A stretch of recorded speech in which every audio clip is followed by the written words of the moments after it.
ଯେତେବେଳେ ଆପଣମାନେ କଳସରେ ନଡ଼ିଆ ବସାଉଛନ୍ତି, କଳସ ବସାଉଛନ୍ତି, ନଡ଼ିଆ ବସାଇବେ, ସେତେବେଳେ ନଡ଼ିଆଟି କେମିତି ବସାଇବେ, କେମିତି ବସାଇବା କଥା, କ'ଣ ରହିଛି ତା'ର ବିଧି, ଆସନ୍ତୁ ଜାଣିବା। ଦେଖନ୍ତୁ, କଳସରେ ଯେତେବେଳେ ଆମେ ନଡ଼ିଆ ବସାଇବା ସେତେବେଳେ ପ୍ରାୟ ଲୋକ ବହୁତ ଭୁଲ କରନ୍ତି। କ'ଣ ଭୁଲ କରନ୍ତି ନା ନଡ଼ିଆକୁ ଏମିତି ତଳମୁଖ କରିକି ରଖିଦିଅନ୍ତି, ଏମିତି ଭାବରେ ରଖନ୍ତି ନଡ଼ିଆକୁ, କିନ୍ତୁ ଏଇଟା ସମ୍ପୂର୍ଣ୍ଣ ଭାବରେ ଭୁଲ। ଏଭଳି କେବେ ବି ରଖିବା କଥା ନୁହେଁ। ତେବେ ନଡ଼ିଆକୁ କେମିତି ରଖିବା କଥା, କ'ଣ ରହିଛି ତା'ର ବିଧି ନା ନଡ଼ିଆ ଆପଣଙ୍କର ସାମ୍ନା ସାମ୍ନି ରହିବ।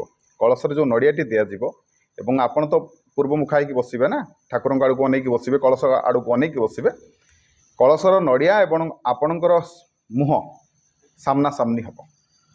ତେବେ କେମିତି ହେବ ନା ଦେଖନ୍ତୁ, ଏଇଟା ହେଉଛି ତା ଲାଞ୍ଜ ପଟ, ଦେଖନ୍ତୁ ତା ଲାଞ୍ଜ ପଟ, ଏଇଟା ହେଉଛି ତା ମୁହଁ ପଟ, ଏଇଟା ଏମିତି ରହିବ। ଯଦି କଳସ ବସାଉଛନ୍ତି ସାମ୍ନା ସାମ୍ନି ରହିଲା, ଏଇ ଯେଉଁଟା ଏଇଟା ସାମ୍ନା ସାମ୍ନି ଆପଣଙ୍କର ରହିଲା, ଏମିତି କଳସରେ ନଡ଼ିଆ ବସାଇବେ। କଳସରେ ନଡ଼ିଆ ବସାଇବା ବେଳେ ନିହାତି ଭାବରେ କ'ଣ କରିବେ, ଲାଲ କପଡ଼ା, ଲାଲ ଛିଟ ତାକୁ ଗୁଡ଼େଇ ଦେବେ, ନଡ଼ିଆ ଗୁଡ଼େଇ ଦେବେ, ଗୁଡ଼େଇକି କଳସ ଉପରେ ରଖିବେ।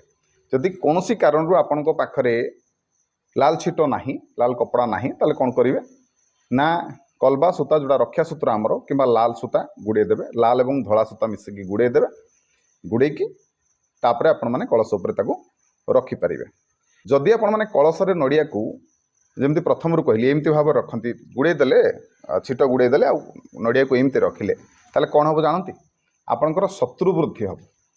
ତେଣୁ ଏଭଳି ଭୁଲ କେବେ ବି କରିବେନି।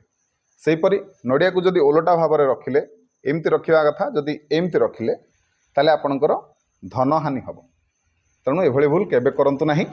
ମୁଁ ଯେମିତି କହିଲି ସେମିତି ଭାବରେ ନଡ଼ିଆକୁ ଆପଣମାନେ କଳସରେ ସ୍ଥାପନ କରନ୍ତୁ। ନିଶ୍ଚିନ୍ତ ଭାବରେ ଆପଣଙ୍କୁ ସଫଳତା ମିଳିବ, ଆପଣଙ୍କ ପୂଜାରେ ଆପଣମାନେ ସଫଳ ହେବେ। ଭିଡ଼ିଓ ଭଲ ଲାଗିଲେ ଭିଡ଼ିଓକୁ ସମସ୍ତଙ୍କୁ ସେୟାର କରିବେ, ଭିଡ଼ିଓକୁ ଲାଇକ୍ କରିବେ, ଚ୍ୟାନେଲକୁ ନିହାତି ଭାବରେ ସବସ୍କ୍ରାଇବ୍ କରିବେ। ରହିଲି, ଜୟ ଜଗନ୍ନାଥ, ଜୟ ଶିବ।